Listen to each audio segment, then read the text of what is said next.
voltamos ao debate sobre o crack e o livro do Maxwell Santos, que fala sobre usuários do crack. Maxwell, a gente chama os usuários de noiados, né? que as pessoas já apelidaram, né? Como que é vista essas pessoas, né? Silvestre estava colocando de como que a sociedade vê, colocando essas pessoas num gueto. Elas acabam se colocando num gueto, né? Elas próprias se colocam num gueto, a própria doença as leva, né? As pessoas acabam ficando com aversão. As pessoas que adquirem uma certa característica, né? Suja, barba por fazer, roupas com maltrapilhas, né? E com um aspecto que dá a impressão que eles vão ser saqueados, vão ser, de alguma forma, violentados, né? Bom, Ilha Noiada conta a história de 4 adolescentes de classe média que começam a se envolver com o vício do crack. Um desses personagens é a Brunella, uma adolescente que mora na Praia do Canto e é usuária de crack de maconha desde os 13 anos de idade. Sim. E aí passa com o tempo a utilizar o crack. Foi apresentada ao crack e se viciou.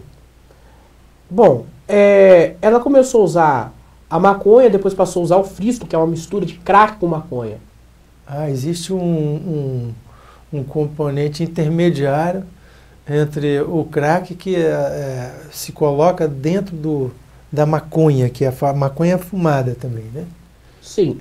Mistura-se as pedras de crack com a maconha em um cigarro. Essa mistura se chama fristo. Isso é uma ponte para as pessoas passarem a consumir o crack, né, Silvestre? Sim, exatamente. É uma coisa que eu desconhecia. Dependente de crack crônico, ele fuma o crack puro, né? Ele passou pela maconha, ele passou pela cocaína e passou até pelo fristo. Mas muitos dependentes de maconha, né, usam o fristo colocando a pedra de crack para não chegar o que se chama no termo popular de derrame, né? E muitos deles não conseguem ficar só na maconha, acaba indo para o crack, passando pelo fristo, como você falou, né? Como uma ponte. E existem dependentes específicos, né? Que gostam mesmo de usar o fristo, que é a maconha com crack junto, né? Existem esses grupos. Então, existe o grupo de maconha, dos que usam maconha, dos que usam só o crack, e também o grupo dos que usam o fristo. Certo. E qual a relação disso com a cocaína, por exemplo? Né? Porque o crack é um subproduto da cocaína, né? Isso. É a parte da cocaína, é a parte pior da cocaína, no sentido de ser mais tóxica, seria o lixo do lixo.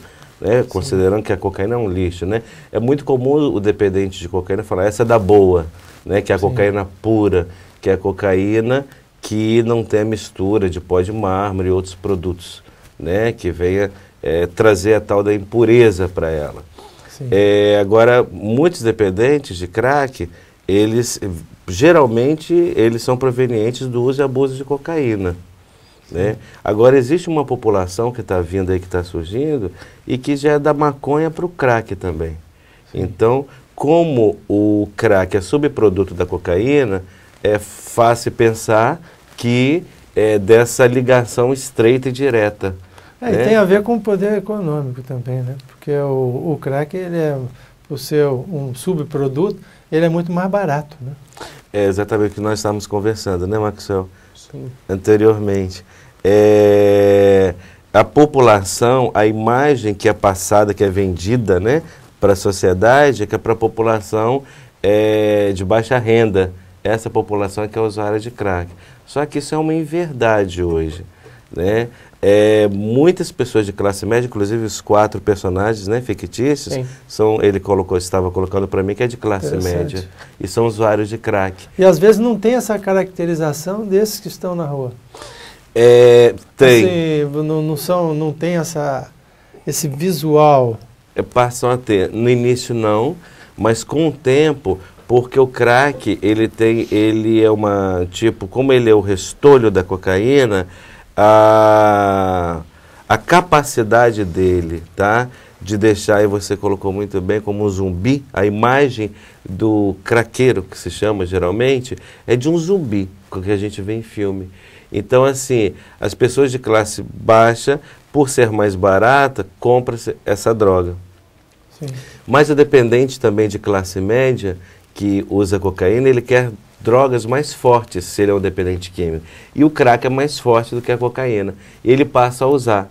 E ele que não está debilitado fisicamente, porque as condições econômicas dele ajudam ele a ficar bem de saúde, mas com o tempo o próprio crack, né, impõe isso para ele. A própria dependência o condiciona a se defiar. Então, assim, o problema do crack é que a pessoa realmente, né, a gente sabe que o potencializador químico, né, passa pelos rins, pelo fígado, né, pelas vias aéreas, né, e vai tomando todo o sistema circulatório, né, vai chegando ao cérebro, e isso vai deixando a pessoa desnutrida, anêmica, né, e levando a pessoa a definhar de uma forma muito rápida.